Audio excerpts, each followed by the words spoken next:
Welcome. This is Dr. Michio Kaku, Professor of Theoretical Physics at the City College and the Graduate Center of the City University of New York, and this is Exploration. Every week on Exploration, we discuss the fascinating world of science and its impact on society. And today, leading off, we're going to summarize some of the top stories in science and politics in the past week. Our lead story today concerns the Trump administration declaring Star Wars 2.0. That's right. It was back in 1983, 36 years ago, that President Ronald Reagan debuted a Star Wars program to, quote, make nuclear weapons obsolete. Well, nothing much came out of that. However, now the Trump administration wants to use today's technology to create a new Star Wars shield around the United States. And the question is that a good idea? Is that going to give us peace and stability, or will it be costly and destabilizing? So we'll say a few things about that as well. Also, the Bulletin of the Atomic Scientist has that Doomsday Clock, and they just announced how close we are to midnight. Midnight means doomsday, and ever since 1947, the Bulletin of Atomic Scientists has alerted us to potential dangers of confrontations and disasters. And, well, this year it's still set at 2 minutes to midnight. So we'll say a few things about the relations between the United States and Russia. Between them, they control 90% of the world's nuclear stockpiles. And we'll say a few things about North Korea and also global warming. Global warming, says the Bulletin of Atomic Scientists, is one of the reasons why we are still 2 minutes to midnight. And then speaking about the weather, then we're going to go to the South Pole. Scientists were elated to find that they could drill a hole right into the ice sheet of Antarctica, drill 7,000 feet straight down, setting a world's record. And the question is, what does it mean? Will we be able to extract ice cores going back millions of years into the history, the prehistory of the Earth? In other words, will we be able to take a thermometer and exactly calculate what the temperatures were on the planet Earth millions of years ago? And also last week on Exploration, we mentioned the fact that at CERN, outside Geneva, Switzerland, they're preparing proposals for a new atom smasher even bigger than the Large Hadron Collider. Well, not to be outdone, now the Chinese and the Japanese have announced their plans for a super atom smasher, which will then propel us into the next generation of physics. And then the next question is, well, where's the United States? We have CERN in Geneva. We have the Japanese in Tokyo. We have the Chinese in Beijing. All of them proposing a successor to the successful Large Hadron Collider. But where's the United States in all of this? We'll say a few things about that on Exploration. Well, let's just jump right into some of the top stories of the past week. The big story today is that the Trump administration finally unveiled its long-awaited missile defense plan. Of course, President Donald Trump talked about a Space Force last year. In addition to the Air Force and Army and Coast Guard, we're going to have a Space Force devoted to defending the United States' interests in outer space. But now we're talking about the whole defense posture in general. And that is Star Wars 2.0. In other words, back in 1983, President Ronald Reagan was supposed to deliver a very ordinary speech about our defense establishment. Instead, he shocked his advisors by pretty much throwing away the speech and extemporaneously ad-libbing a Star Wars program that will, quote, render nuclear weapons obsolete. And immediately the press dubbed it Star Wars because we imagine that there'll be laser beams in outer space, ray guns, all sorts of fantastic Buck Rogers weaponry to shoot down missiles in case of a nuclear war. Now, at first glance, it seemed like, well, a reasonable idea. It's a defensive shield. It's not offensive. You're not going to be able to attack the enemy with a shield. But then other people pointed out that if you do have a shield, it can cover up a first strike. In other words, what is destabilizing about a Star Wars program is that if you have a Star Wars shield that's 100% effective, then you are invulnerable to an attack by the enemy, and you can hit the enemy in a first strike anytime you feel like. So in other words, a Star Wars shield is not just defensive, but it's offensive as well. You strike first with the first strike with nuclear weapons, and then you raise your shield to ward off a weakened second strike. That's a scenario that the Russians always talked about because, of course, they were at the receiving end of a Star Wars shield, but it was never picked up by the press here. So most people still think that a Star Wars shield is strictly defensive.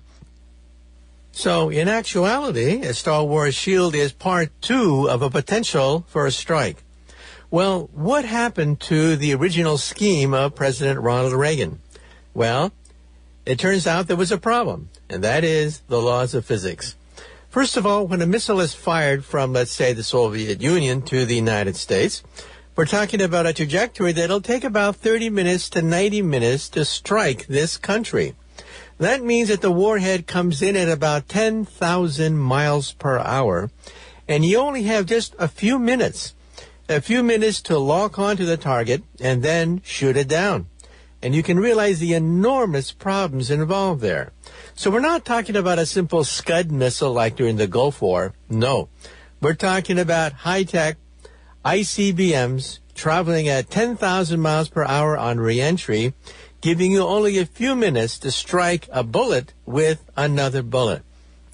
So what happened to all the billions of dollars spent on President Ronald Reagan's Star Wars program? First of all, in the United States, we have Vandenberg Air Force Base, where we have the missile interceptors. Then we have the missiles themselves fired from the Pacific, like near Kwajalein Island. And then the United States proudly boasted that, yes, sometimes our missiles would strike this dummy missile fired from Kwajalein. Well, they didn't also tell you that 50% of the time we missed. So would you trust World War III to a missile system that only works 50% of the time when you have advance warning that the dummy missile is going to be fired?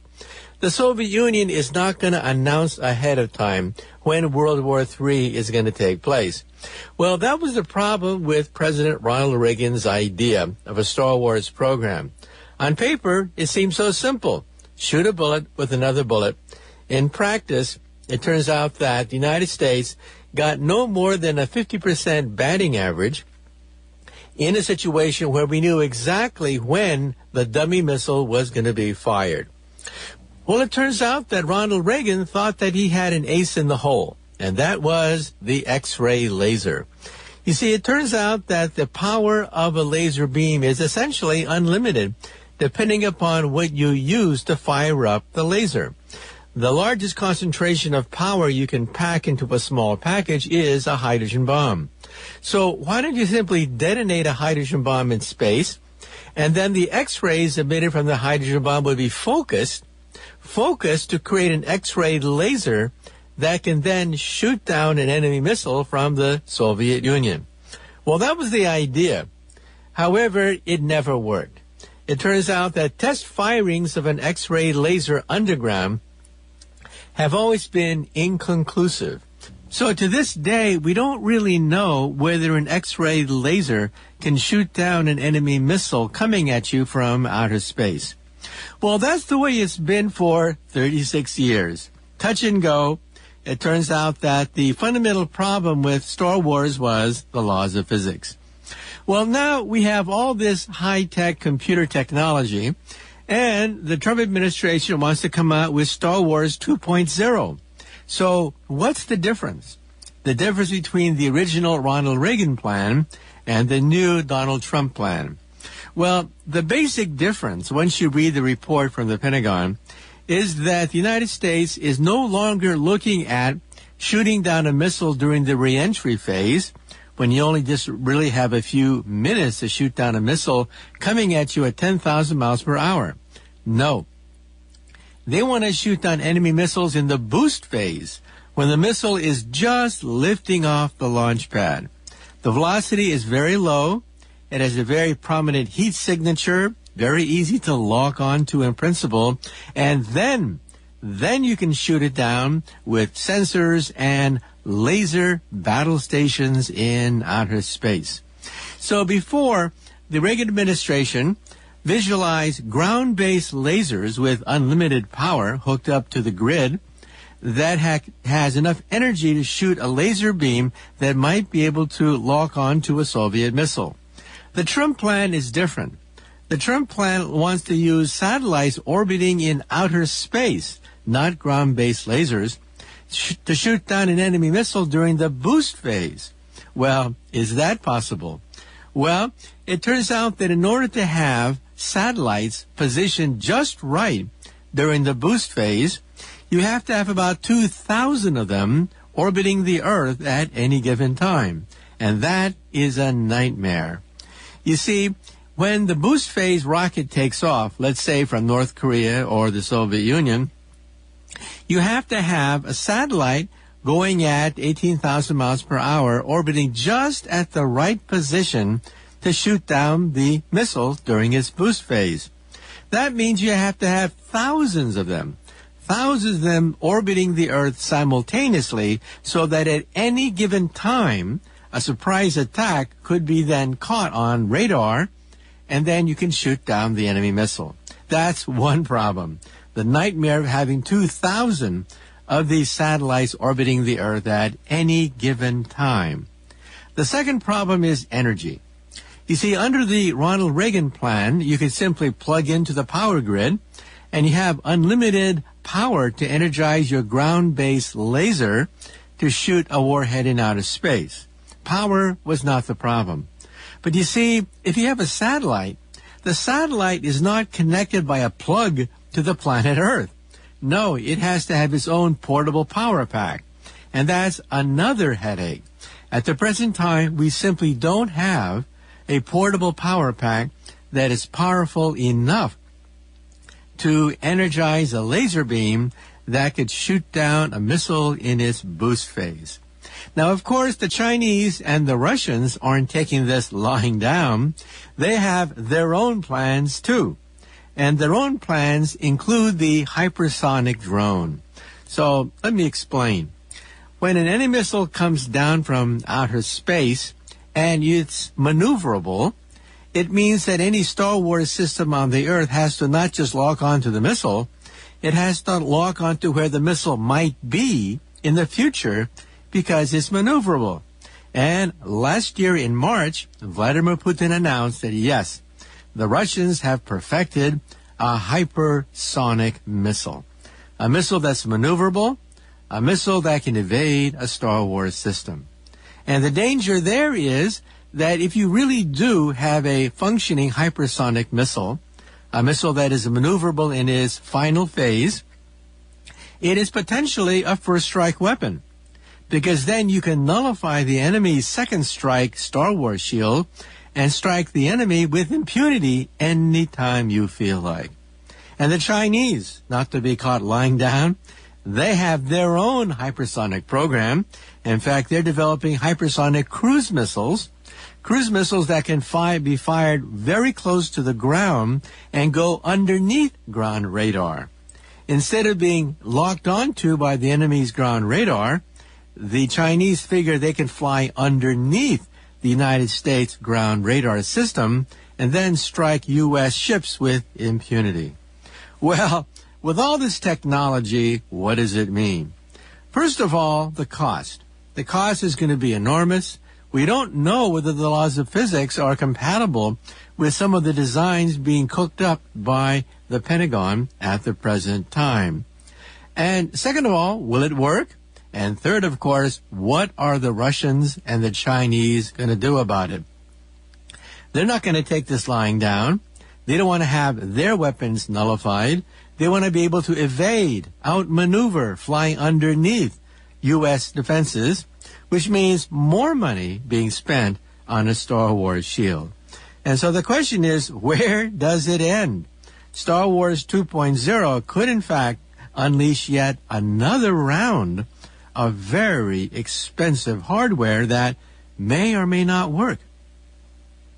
Also, speaking about nuclear war, the Bulletin of the Atomic Scientist, a magazine that's been published since 1947, has the Doomsday Clock, a clock that is just a few minutes before midnight, midnight being doomsday, and last year it inched toward midnight. For a while, it looked as if the clock was going backwards because of the breakup of the Soviet Union and because of the fact that the North Koreans seemed to be open to negotiations. But, well, it's still 2 minutes to midnight. And why is that? First of all, the report issued by the Bulletin of the Atomic Scientist says that relations between the United States and Russia are reaching a new low, with Russia announcing a new generation of weapons, the hypersonic drone, and tensions between the United States and Russia, especially with the United States unveiling its new Star Wars program. And then we have North Korea, which goes back and forth, back and forth. Who knows exactly what the state is concerning negotiations? However, the good thing is that at least they're talking. Before, they didn't say much to each other, but now the North Koreans and the United States at least are talking to each other, which is always a good thing. But the Bulletin of the Atomic Scientist really focused on global warming. It said that in the future, up to 250,000 people per year could die because of disruptions in the atmosphere, and about 100 million more people could descend into poverty because of the disruption of the atmosphere. Because, of course, farming is going to be affected. Food stocks are going to be affected. People's homes could be flooded. Mass migrations could take place. And so the Bulletin of the Atomic Scientists have stated that 100 million people could descend into poverty because of global warming. Also, scientists at the South Pole, Antarctica, have announced that they've been able to successfully drill the deepest hole ever drilled into the Antarctic. Now, you may say to yourself, well, who cares? I mean, they're just penguins down there, and it's just a hole. So what's the big fuss? The big fuss is that if you drill an ice core into the ice of Greenland, the North Pole, or the South Pole, you can extract, like a tape recorder, the atmospheric conditions perhaps up to 1 million years ago, and thereby reconstruct the temperature and the chemical composition of the atmosphere going back millennia into the past. So in other words, it's possible to recreate weather conditions that we haven't seen for 1 million years. So here's how they do it. They get an ice core, which you get by digging a tube and drilling it right into the ice and extracting from that a tube of ice. When you extract the tube, what you find are bands of, well, dirt, charcoal, volcanic ash. By looking at the date of these bands, you can then date when the snow fell. Because we've dated these volcanoes very accurately, we know that if we have a band at this point, it means that this volcano erupted someplace on the Earth. And thereby looking at the bands, you can calibrate how far backwards in time you were analyzing. I had a chance to visualize this personally when I flew to Reykjavik once for a peace conference as the capital of Iceland. And I was given a tour. I went into the university where there was this gigantic freezer. When you walk into the freezer, there are racks and racks of tubes, long tubes like perhaps 50 feet long. And the scientists there gave me a tour. They extracted one of these tubes, opened it up, and showed me exactly what's inside the weather. They showed me that, yes, you have these long tubes of ice. These tubes are about 30, 40 feet long. The diameter of the tube is only about an inch and a half. But when you look at the tubes of ice very carefully, you can see stripes. These stripes correspond to volcanic eruptions. And by analyzing these volcanic eruptions, you can tell to the year when this ice fell, when the snow fell onto the Antarctic. And then by looking at bubbles, by looking at tiny little bubbles in the ice, you can extract out air when the snow fell. So you can get the chemical composition of the air. And then by looking at the isotopic structure of the air, you can actually construct the temperature as well. So not just the chemical composition, but the date at which the snow fell can also be calculated by analyzing very carefully the chemical and isotopic content of these little bubbles. So how far can you go back in time? Reliably, 600,000 years you can go back in time. However, it's only a matter of time before we can go back 1 million, perhaps even maybe 2 million years into the past to give a detailed analysis of the atmosphere of the Earth. And what we find is rather interesting. What we find is that carbon dioxide levels and temperature go up and down simultaneously like two roller coasters. So think of a chart looking at temperatures going back 1 million years, looking at the temperature and the carbon dioxide content of the air. And what do you find? Two arrows going up and down like two roller coasters in unison. And that's how scientists can reasonably say that, yes, we do know what the weather was like in the future. We can then calibrate this information with our computer programs and then begin to understand what the temperature and the weather will look like into the future. And also news from the physics front. Last week, we announced the fact that the Europeans are thinking of creating a new, expanded, better version of the Large Hadron Collider, which found the Higgs boson, winning a Nobel Prize for 3 physicists. And the question is, well, what about the competition? Well, it turns out that the FCC, the Future Circular Collider being proposed at CERN, Geneva, Switzerland, will be 7 times more powerful than the Large Hadron Collider, the most powerful atom smasher on the Earth today. But, not to be outdone, the Chinese and the Japanese have now stated that they, too, are putting forth their proposal for the successor to the Large Hadron Collider.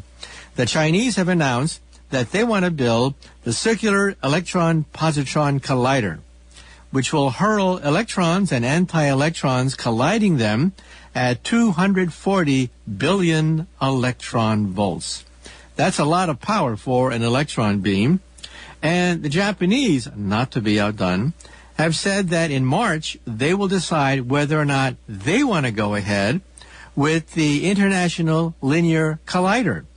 It is not a circular machine at all. It is a linear collider, and it'll slam 2 beams together, one beam of electrons and another beam of positrons, and it's going to open up a new era in subatomic physics. Now, the Large Hadron Collider discovered the Higgs boson. What's next beyond the Higgs boson could be dark matter. That is matter that makes up perhaps 90% of the matter in the universe, but it is totally unknown. There's a whole shelf full of Nobel Prizes waiting for the people that could figure out what is dark matter. Dark matter holds the Milky Way galaxy together. If it wasn't for dark matter, the galaxy would have hurled itself and come apart billions of years ago. It has gravity. So the gravity of dark matter holds the galaxy together so it doesn't fly apart because it is spinning too fast. Believe it or not, the Milky Way galaxy is spinning about 10 times too fast for its own good. By rights, it should fly apart, just like a pinwheel, but it doesn't. And that's where dark matter comes in. But dark matter is invisible. It's the most elusive form of matter in the universe. If I have some dark matter in my hand, first of all, it wouldn't stay in my hand. It would sift right through my fingers and go right through the pavement and go all the way down to the core of the Earth as if the Earth didn't exist and go all the way to China. it would then turn around in China and then go back to the center of the Earth and then oscillate back and forth between New York and China. That's how elusive dark matter is, and we are clueless in understanding the nature of dark matter. So if one day you ever figure out what dark matter is, well, tell me first. And then we can split the Nobel Prize together. Because quite frankly, we don't know. We don't know what dark matter is. And that's what the ILC in Japan may discover, or the CEPC in China, or the FCC in Geneva, Switzerland. And then you may ask a simple question. If the United States used to be the leader in all this technology, then where's the United States machine? Well, believe it or not, we had a machine 20 years ago. 20 years ago, we had the Super Collider, much bigger than the Large Hadron Collider of today. It was to be built outside Dallas, Texas. So the United States Congress gave us $1 billion to dig a gigantic hole, much bigger than the hole that made the atom smasher at CERN, and they canceled it. Well, Congress canceled the Super Collider and then gave us a second $1 billion to fill up the hole. So we got a $2 billion bill of goods to dig a hole and fill it up for nothing. Absolutely nothing. And that's the wisdom of the United States Congress. And so you have to realize that the United States Congress does not understand that the origin of wealth, prosperity, and power comes from science. Science, not taxes, is the reason why America is one of the greatest scientific powers on the planet Earth. But hot on the heels, we have other countries who want to dethrone the United States. And once again, the United States is not in the running for a new atom smasher that could open up new gateways to understand the nature of the universe. And one of the big mysteries about the universe that may be unraveled by these new accelerators is, are there other dimensions? Not just dark matter, but are there dimensions beyond the familiar 3 dimensions of space and time that we learned about when we were children? I mean, think about that. That's the prediction of string theory, and it's a testable prediction. And so with these new machines, we may be able to detect whether or not there could be parallel universes hidden in other dimensions of space-time. Not just science fiction, but real hardcore physics.